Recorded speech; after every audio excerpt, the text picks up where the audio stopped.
Good evening, everyone. I'm making this video in the evening of Tuesday, the 28th day of October, 2025. About a month ago, there were some rumors that there are security breaches in National Assembly. That news did not even last for up to a day. People did not take it serious, and as Nigeria used to do, everybody will forget about it. Now, the legislators, not all of them, some of them, and I think one of them have voiced out now that they applaud by the terrorists to bomb National Assembly. This is not a news. This is not a new thing. If you have been following security trends in Nigeria, you will know that National Assembly is targeted. This is not the first, news that they shared this year, that National Assembly, that there is, a security breach or an attack targeted on National Assembly and so on and so forth. I don't know why they are targeting National Assembly, but I think following the rumors in Nigeria right now, there are some people who actually want Nigeria to cease. These people could be powerful people, I don't know. When you look at the news surrounding the issue of coup, the military coup, they said it failed. The government will tell you that such a thing did not happen, but every now and then we are seeing their footsteps to the extent they are raiding people's houses. Former governor's house has been raided, they arrested his brother, and so on and so forth. These people are not coming out in a clear terms to tell Nigerians what is going on. So Nigerians are being kept in the dark. Nobody knows what is going on. Now, you see, for a legislature to come out to tell the whole world that there is a plot by the terrorists to bomb the National Assembly, that they should fortify security. You should know that the insurgent, people who want to bomb the National Assembly are already in Abuja. All right, let me give you what I may call a few intro to this, insecurity crisis that is about to behold Abuja. About 3 months ago, ISWAP have vowed that they are going to cripple Nigeria. Okay, ISWAP are the Islamic State of West African Province. These people, what is their mission? They have said it countless times, so I'm not the one saying it. You know their mission. Their mission is to implement Sharia. These are radicals. They don't even care whether you are a Muslim or you are a Christian. If you're a Muslim, you don't believe in all this bad they are doing, they will kill you as well. You understand? So these people have vowed that they are going to cripple Nigeria. They're going to divide Nigeria. They want this. They want Sharia state.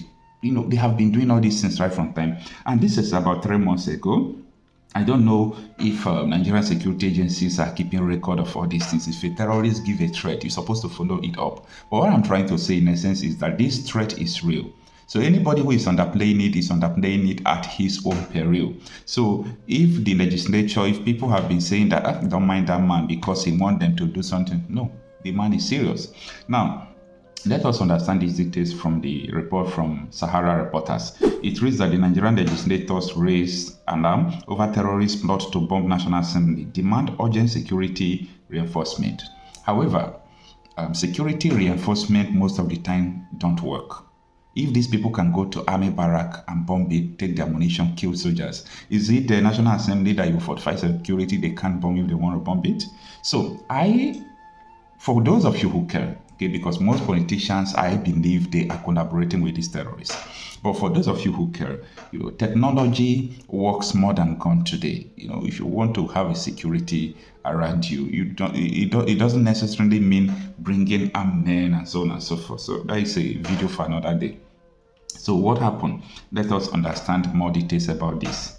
Members of the House of Representatives have raised the alarm over alleged threat by the terrorists to bomb the National Assembly complex in Abuja, warning that the plot could cripple legislative activities and destabilize Nigerian democracy if not urgently addressed.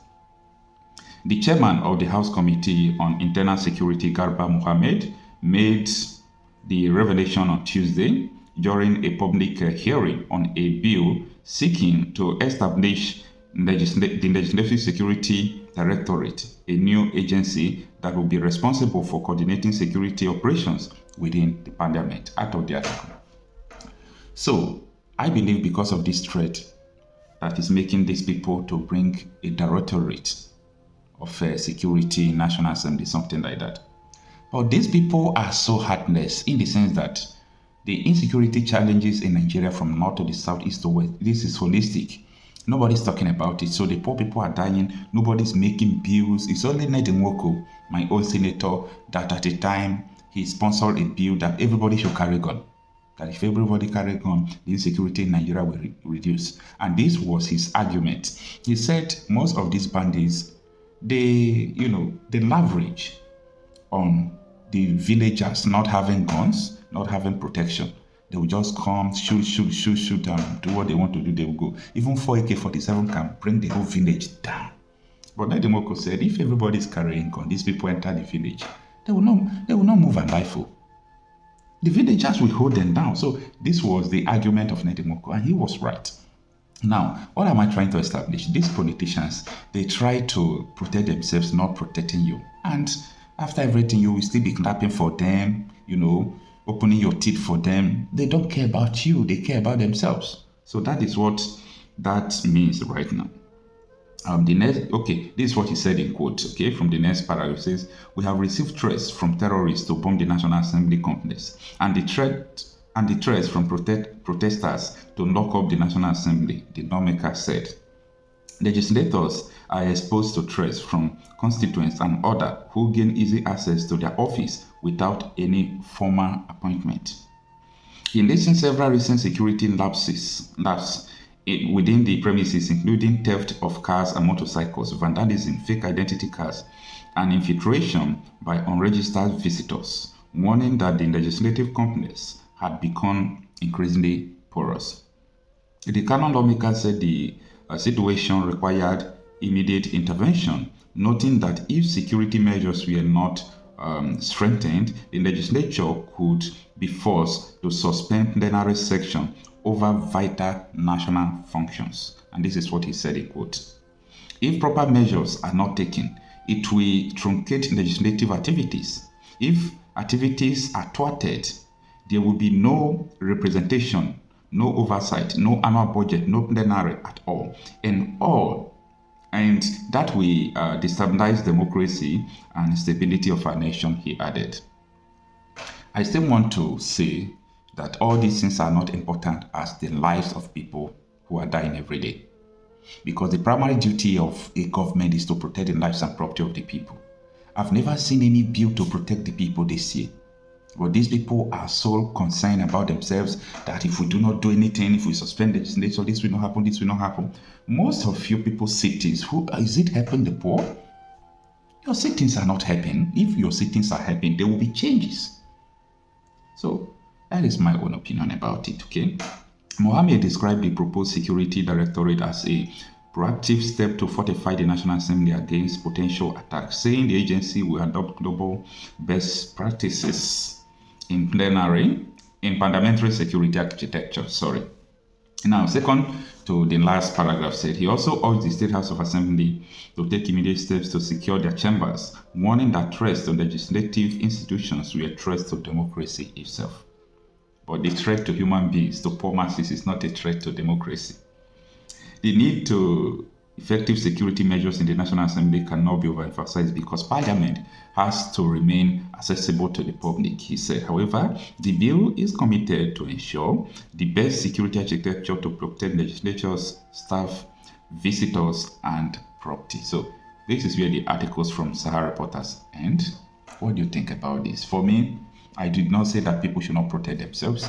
I'm not saying that people should not do what they want to do, By the way, these politicians, everything Nigeria have is for them, not for the poor masses. They have the money, they have the salary, they have the everything when it comes to, dividends of democracy. That thing you hear, dividends of democracy, is only for the people who are politicians, not for the masses. So I'm not surprised to see this man, talking about how important it is to save people in the National Assembly. You are a legislature does not make you a superhuman being. Just for 8 years there, you get out of there. The important thing is, how do you secure the people? I every now and then I use, because of insecurity, sometimes to watch. Let me see whether these people will talk about it.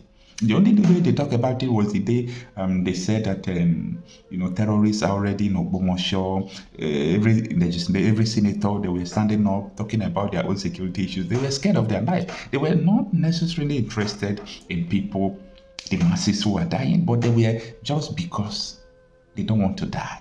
And they want to speak so that their people will see them and say, oh, my senator is speaking, my politician is speaking. They don't have solution to curbing on these challenges because most of them, from the information available on public spaces are, collaborating with all these terrorists. So it can't work like that. Let me know what you think about this. Listen to this. I've served the military intelligence for the past 35 years. It has always been the case. Our problem is religion and social-cultural. I mean, people will expect me to come here and start talking about kinetics, about operation and so on. I've been an operational commander all my life. I've commanded warships, I've commanded troops, I've commanded men outside Nigeria and so on. But I'm not going to come to your station to discuss kinetics. The problem is not kinetics. In 2017, 2016,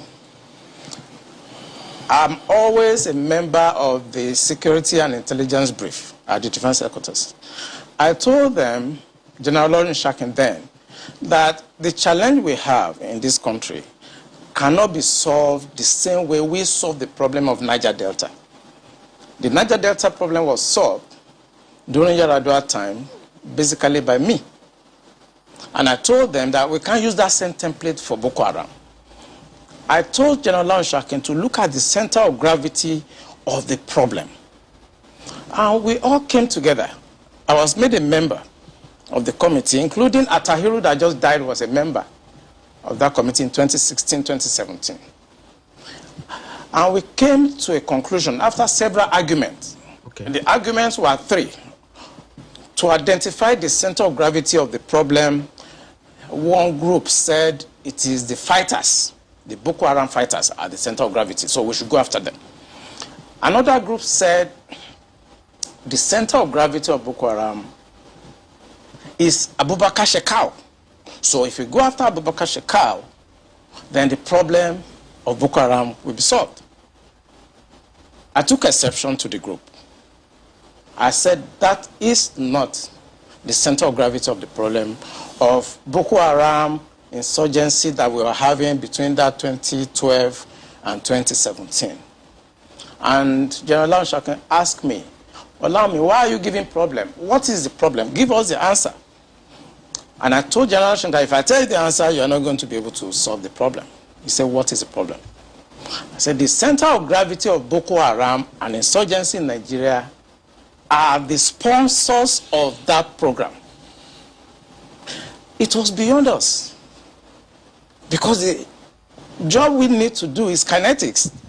Fight, destroy places, resolve issues. Yep. But we cannot resolve issue of sponsors of Boko Haram that were in Buhari's government, that we know them. When you say we, who? I was in the military intelligence. Okay. And the defense headquarters staff that I work with, they know. And that was why we couldn't pursue that aspect that could have resolved that problem. Because you need to arrest people.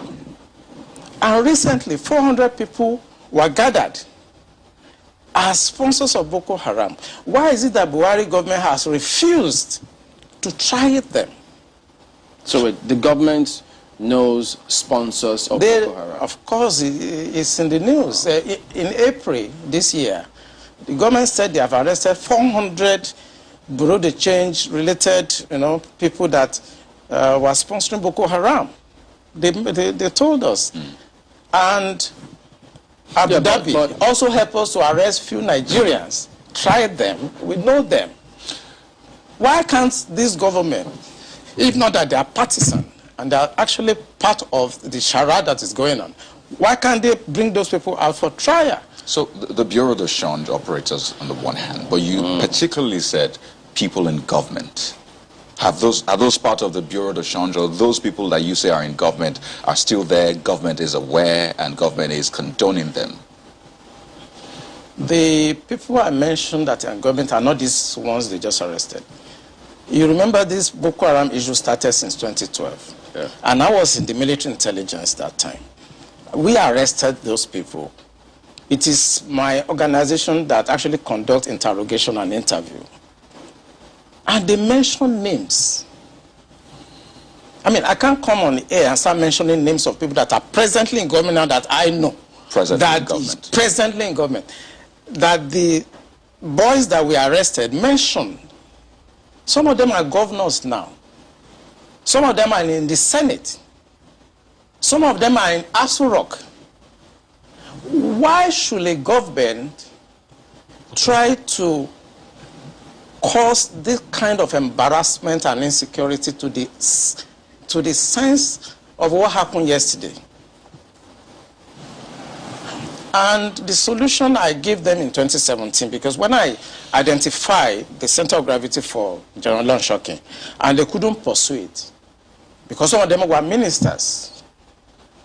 And what I'm saying now, the Department of State Services are listening to me. They know them.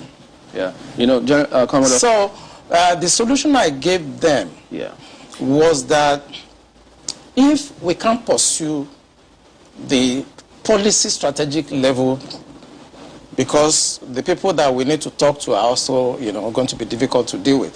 I said what they should do now is to conduct two things. We should buy blimps. The blimps are not UAVs.